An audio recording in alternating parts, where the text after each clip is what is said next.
বাইপাসের ধারে নরেন্দ্রপুরের নাজিরাবাদ। রবিবার গভীর রাতে এখানে বিধ্বংসী আগুন, পুড়ে ছাই দুটো গোডাউন, আর গোডাউনে বেশ কয়েকজন কর্মীর প্রাণ গিয়েছে।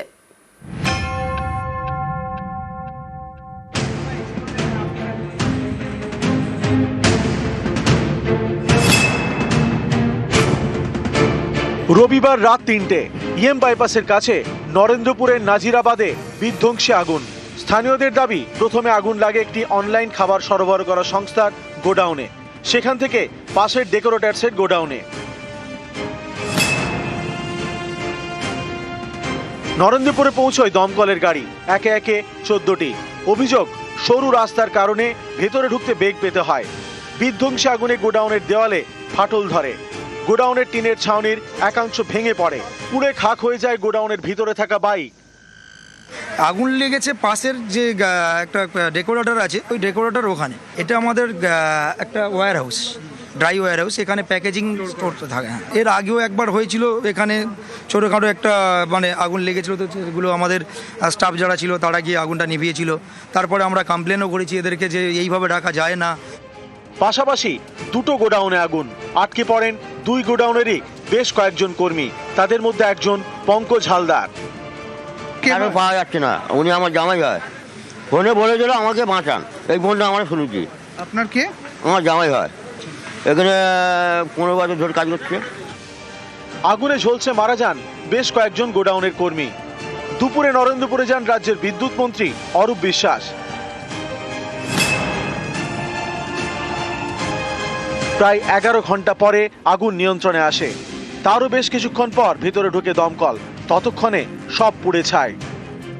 আগুন তো অনেক আগেই নিয়ন্ত্রণে আছে জানেন, আমরা শুধু পকেট ফায়ার গুলো শেষ করে দিতে চাইছি, আর উল্টো দিকে আমরা কোলাপস স্ট্রাকচারটাকে কেটে আমরা এন্ট্রি নিচ্ছি, কাজ চলছে। ওইগুলো তো সময় লাগবে, কিন্তু আগুন আর নেই। নিউজ 18 বাংলা। নরেন্দ্রপুরের আগুনের পর নিখোঁজ রয়েছেন অনেকেই। ভস্মীভূত গোডাউনের বাইরে ঠাই অপেক্ষায় আত্মীয়রা। আনন্দপুরের অগ্নিকাণ্ডে একাধিক ব্যক্তি নিখোঁজ, সংখ্যাটা কত সেটা নির্দিষ্ট করে এখনো বলা সম্ভব নয়, কারণ অনেকেই অভিযোগ করছেন পরিবারের সদস্যদের খুঁজে পাচ্ছেন না। সংখ্যাটা কিন্তু নয় করেও 20-25 জনের বেশি বলেই অনেকে যারা এসছেন পরিবারের লোকজন তারা দাবি করছেন। যারা দাঁড়িয়ে রয়েছেন, বিভিন্ন মানুষ দাঁড়িয়ে রয়েছেন তার পরিবারের যাকে নিখোঁজ তার ছবি হাতে। একজন দাঁড়িয়ে রয়েছেন তাদের জামাই হয়, কি নাম এনার? পঙ্কজ হালদার। কোথায় থাকেন? গড়িয়া স্টেশন, বালিয়ায়। গতকাল লাস্টে কথা হয়েছিল? হ্যাঁ, রাত 3টের সময় লাস্ট কথা হয়েছিল। তারপরে ওর ফোন করে বলেছিল আগুন লেগে গেছে, ভিতরে আছি, বেরোতে পারছি না, হয়তো আর বাঁচবো না। এটা বলেছিল? এটা বলেছিল। তার বলেছিল ওই ওনার মিসেসকে বলেছিল, আমার মেয়েকে বলেছিল। আপনার মেয়েকে? মেয়েকে বলেছিল। কি বলেছিল? বলেছিল আমি মনে হয় আর বাঁচবো না, আমাকে বাঁচাও, আমি বেরোতে পারছি না, আগুন লেগে গেছে। তারপর? তো তারপরে আর কোনো কথা হয়নি। আগুন লেগে যাওয়া অবস্থায় উৎকণ্ঠায় তিনি ফোন করেছিলেন, সাহায্যের আশ্বাস চেয়ে, সেটা পাননি। পঙ্কজ হালদার গড়িয়ার বাসিন্দা, এখানে দীর্ঘদিন চাকরি করতেন। গতকাল রাতে আগুন লেগে যাওয়ার পর তিনি জানিয়েছিলেন যে আগুন লেগে গেছে, তিনি বেরোতে পারছেন না। আরো পরিবারের অনেকের সদস্য রয়েছেন। আপনার হাজবেন্ড, আপনার সঙ্গে কথা হয়েছে রাত্রেবেলা? হ্যাঁ, লাস্ট 3টের সময় কথা হয়েছে। কি বলেছিলেন ঠিক উনি? ও আমাকে ফোন করে বললো, বাবাই এখানে আগুন ধরে গেছে, আমি আর বাঁচবো না, তুমি আমাকে বাঁচাও, এই লাস্ট কথা হয়েছে। তারপরে আমি আর পারিনি, দৌড়ে এসেছি, আর দেখতে পাইনি ওকে। 12 ঘন্টার বেশি সময় আপনি দাঁড়িয়ে আছেন, কোনো খোঁজ বা কিছু পাইনি। রাত 3টের সময় আমরা এসছি এখানটায়, 3:30-এর আগেও উদ্ধার করা বা কোনোভাবে না, কোনো পাইনি এখনো, বডি তো হাতেই পাইনি। কালকে থানায় যেতে বলেছে ডিএনএর জন্য? হ্যাঁ, যেতে বলেছে।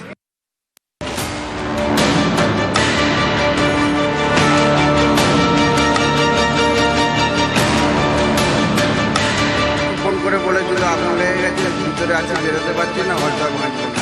এখানে আগুন ধরে গেছে, আমি আর বাঁচবো না, তুমি আমাকে বাঁচাও। আগুন লেগে গেছে, ভিতরেই আছে, ভাঙতে পারে না।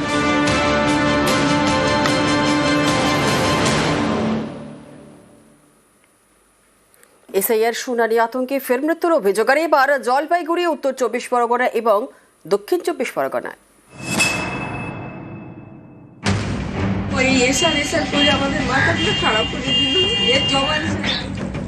রবীন্দ্রনাথ সাহা বয়স 68, জলপাইগুড়ির বানারহাটের বাসিন্দা। রবিবার ধূপগুড়ি হাসপাতালে তার মৃত্যু হয়। পরিবারের দাবি, রবিবার বৃদ্ধর মেয়েকে এসআইআর শুনানিতে ডাকা হয়। তিনি হায়দ্রাবাদে থাকেন, তাই মেয়ের হয়ে শুনানিতে যান তার বাবা। বাড়ি ফিরেও আতঙ্কে ছিলেন বৃদ্ধ। এর জেরেই হার্ট অ্যাটাকে মৃত্যু বলে দাবি পরিবারের। এসআর নিয়ে বোধহয় কিছু টেনশনে ছিল বোধহয়। আমার মেয়ের ভোটার কার্ডে কি গন্ডগোল হলো, আমি তো সব খালি বারবার আমি তো সব কাগজ দিছি। তো 50 জনের লাইনে দাঁড়াই ছিল। রাত্রে ঘরে বসে বলছে আমার পাগুলা চাবাচ্ছে, আমি একটু তেল দিলাম, কিছুতে আর কিছু না, হট করে বসে পড়লো। বসে পড়াতেই আর ঘাড় মুখ একদম বেঁকা করে ফেলে দিল।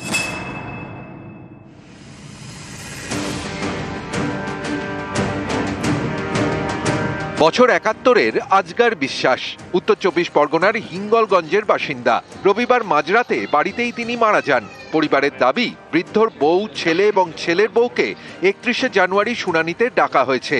এ নিয়ে আতঙ্কেই বৃদ্ধের মৃত্যু বলে দাবি। আমাদের বাড়িতে সবাই নোটিশ হয়েছে, আমাকে নোটিশ হয়েছে, আমার মাকে নোটিশ হয়েছে। বুড়ো বয়সে বাবা হচ্ছে চিন্তা ভাবনা করছে, খুব বলছে যে তোরা দূরে সরে যাবি, তোর মা দূরে সরে যাবে। এই চিন্তা ভাবনায় বাবা হার্ট ফেল করে মারা গিয়েছে।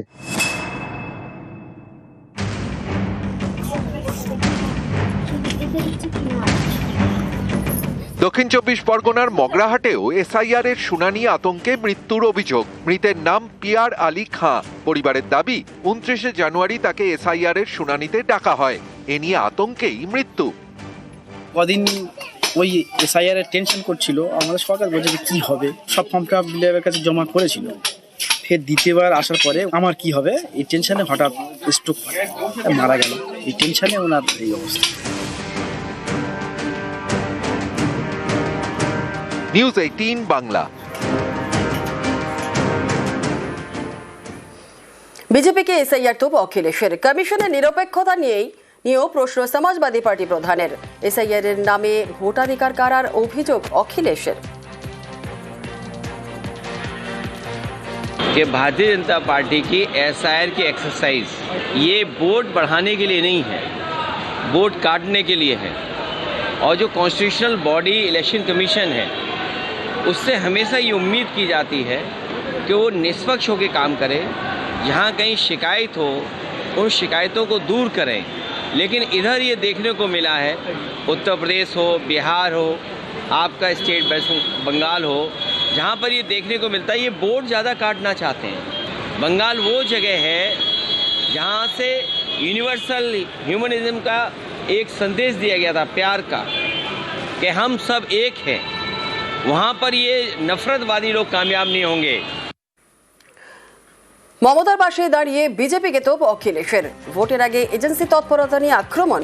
বাংলায় ফিরে বিজেপি হারবে বললেন অখিলেশ। दीदी से ईडी हारी, जो पेन ड्राइव के पेन से अभी तक उभर नहीं पाई है भारतीय जनता पार्टी। जो पेन ड्राइव का पेन है उससे उभरी नहीं है भारतीय जनता पार्टी। और दीदी ने ईडी को हरा दिया।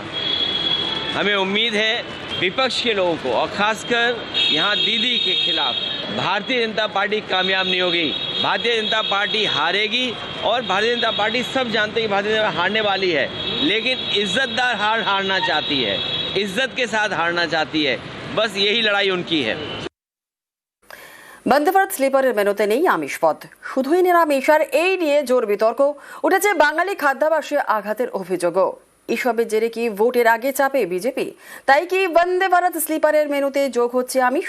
রেলমন্ত্রী তেমনই আশ্বাস দিয়েছেন বলেই দাবি সুকান্ত মজুমদারের। রেলমন্ত্রী আমাকে বলেছে যে আমরা শুরুতে নিরামিষ দিয়ে শুরু করেছি, বন্দে ভারতে স্লিপারে আমিষও পাওয়া যাবে, যেরকম অন্যান্য ট্রেনেও পাওয়া যায়। ধীরে ধীরে চালু করতে হয়, একবারে তো হয় না।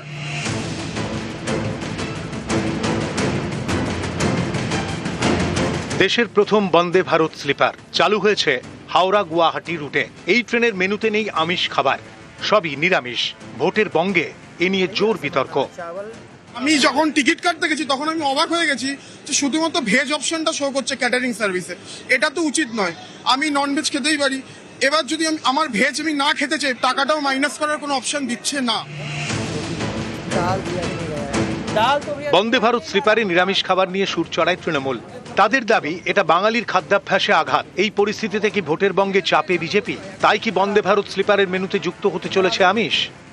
অশ্বিনী বৈষ্ণবজির সাথে কথা হয়েছে, আমি তাকে বলেছিলাম, জানিয়েছিলাম যে তৃণমূল কংগ্রেস এখানে একটি পলিটিক্যাল অ্যাঙ্গেল তৈরি করার চেষ্টা করছে যে বন্দে ভারত স্লিপার ট্রেনে নাকি নিরামিষ খাওয়ানো হচ্ছে, আমিষ নেই। রেলমন্ত্রী আমাকে বলেছে যে আমরা শুরুতে নিরামিষ দিয়ে শুরু করেছি, বন্দে ভারতে স্লিপারে আমিষও পাওয়া যাবে, যেরকম অন্যান্য ট্রেনেও পাওয়া যায়। ধীরে ধীরে চালু করতে হয়, একবারে তো হয় না। বাংলা একটা প্রবাদ আছে, ঠেলায় না পড়লে বেড়াল গাছে ওঠে না। যেই ট্রেন হাওড়া থেকে ছেড়ে গৌহাটি পর্যন্ত যাবে, তাতে ফুড অপশনে বাঙালি, মাছে ভাতে বাঙালি, তার ফুড অপশনে শুধু ভেজ। এই যে আধিপত্যবাদ, এই যে চাপিয়ে দেওয়ার সংস্কৃতি, এটাই হচ্ছে বিজেপি। বাঙালির গুতো সামলানোর জন্য আজকে সুকান্ত মজুমদার দাবি করছেন তার সাথে নাকি রেলমন্ত্রীর কথা হয়েছে, বন্দে ভারতের ফুড অপশনও এরপর থেকে ননভেজ আইটেম পাওয়া যাবে। রাজধানী এক্সপ্রেস, দুরন্ত, শতাব্দী, এইসব প্রিমিয়াম ট্রেনে আমিষ খাবার মেলে। কোথাও সকালের খাবার দেওয়া হয় ডিম, কোথাও দুপুরে অথবা রাতে মাংস। সেখানে বন্দে ভারত স্লিপারে শুধুই নিরামিষ। এ নিয়ে ভোটের বাংলায় হাওয়া গরম। 23শে জানুয়ারি হাওড়া থেকে যাত্রা শুরু করে বন্দে ভারত স্লিপার। সেদিনই সোশ্যাল মিডিয়ায় পোস্ট করে কটাক্ষ করে তৃণমূল। বাঙালির খাদ্যাভ্যাস, বাঙালির সংস্কৃতির উপর এইভাবে বিজেপি তাদের আগ্রাসন চাপিয়ে দিয়ে বাধ্যতামূলক নিরামিষ খাওয়াচ্ছে, একেবারে বঙ্গ সংস্কৃতির উপর, বাঙালির খাদ্যাভ্যাসের উপর আঘাত করছে ভারতীয় জনতা পার্টি। তীব্র নিন্দা, বিরোধিতা করা হচ্ছে, অবিলম্বে আমিষ ফেরাতে হবে। এই মেনু বিতর্কে ভোটের মুখে কি চাপে বঙ্গ বিজেপি? তাই কি বন্দে ভারত স্লিপারে যুক্ত হতে চলেছে আমিষ? রেলমন্ত্রী আমাকে বলেছে যে আমরা শুরুতে নিরামিষ দিয়ে শুরু করেছি, বন্দে ভারতে স্লিপারে আমিষও পাওয়া যাবে, যেরকম অন্যান্য ট্রেনেও পাওয়া যায়। নিউজ 18 বাংলা। পর্যটকদের পরিযায়ী আকর্ষণ। বাঁকুড়া থেকে জলপাইগুড়ি পাখি দেখতে হুড়োহুড়ি।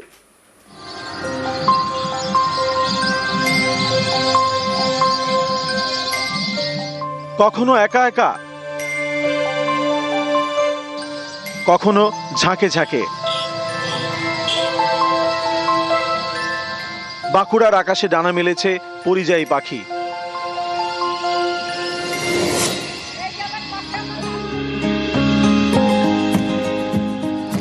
অতিথিরা আসে অক্টোবর নভেম্বরে, কত পথ পেরিয়ে।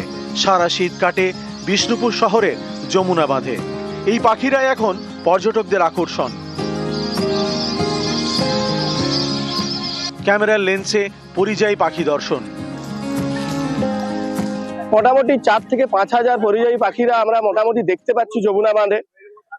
এদের মধ্যে সরাল, কটন পিগমি গুস, গাদোয়াল এবং লিটিল গ্রিপ, এই 4 রকম ভ্যারাইটি মোটামুটি যমুনা বাঁধে আমরা দেখতে পাচ্ছি।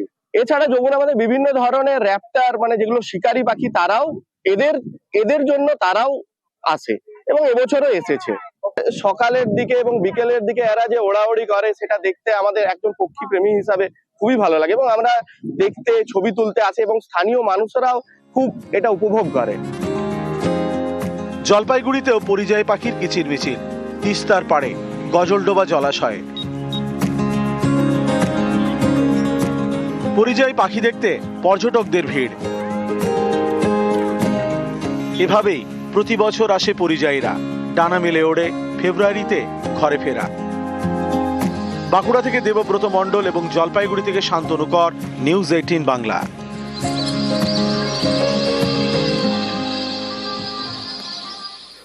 জেলায় জেলায় শুরু হয়েছে রাস্তার কাজ। বাঁকুড়া, বিষ্ণুপুর এবং জলপাইগুড়ি শহরে তৈরি হচ্ছে নতুন রাস্তা। আর অন্যদিকে ঢালাই রাস্তা তৈরি হলো উত্তর দিনাজপুরের ইসলামপুরে।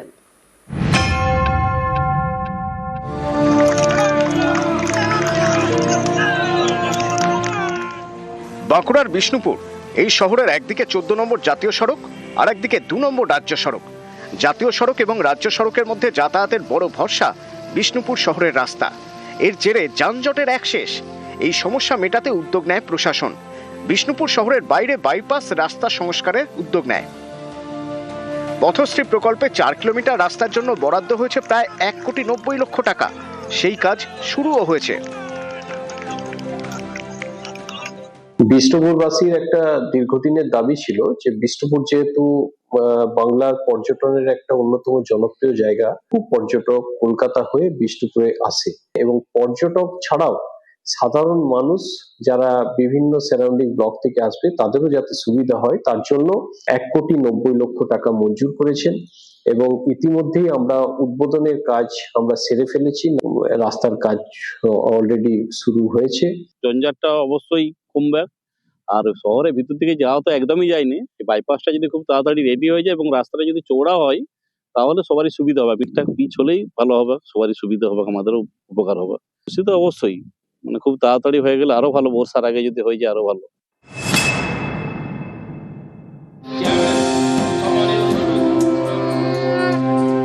জলপাইগুড়ি পুরসভার 12 নম্বর ওয়ার্ড, এখানে দুটি রাস্তা দীর্ঘদিন ধরে বেহাল। পথশ্রী প্রকল্পে সেই রাস্তাই সারানো হচ্ছে। এর জন্য বরাদ্দ করা হয়েছে 80 লক্ষ টাকা।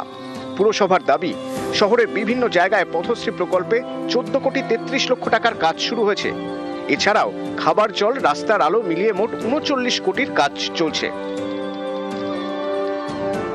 জলপাইগুড়ি পৌরসভা যে আবেদন জানিয়েছিল সেখানে 14,33,00,000 টাকা স্যাংশন করেছেন, 21 কিলোমিটার রাস্তা হচ্ছে। এছাড়া আমাদের সমাধানে 103টা বুথে আমরা 10,18,00,000 টাকা কাজ করে ছোট ছোট রাস্তাঘাট, আলো, জলের কাজ করছি। এটা আগেই মেরামত করা উচিত ছিল, হ্যাঁ, কারণ দুটা স্কুল, হাই স্কুল এবং সোনালী গার্লস স্কুল, রেলওয়ে স্টেশনে যাওয়ার রাস্তা, কারণ এই রাস্তাটা খুব জরুরি রাস্তা। খুশি তো অবশ্যই।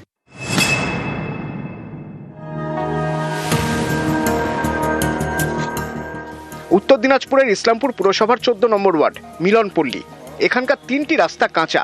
স্থানীয়দের অভিযোগ, বর্ষার সময় দুর্ভোগ বাড়ে। সেই 3টে রাস্তাই এবার পাকা হলো আমাদের পাড়া আমাদের সমাধান প্রকল্পে। রাস্তাটা কাঁচা ছিল, বর্ষার সময় একটু জল টল থাকতো, সাধারণত ভালোই, মোটামুটি ঠিকই আছে। নিউজ 18 বাংলা।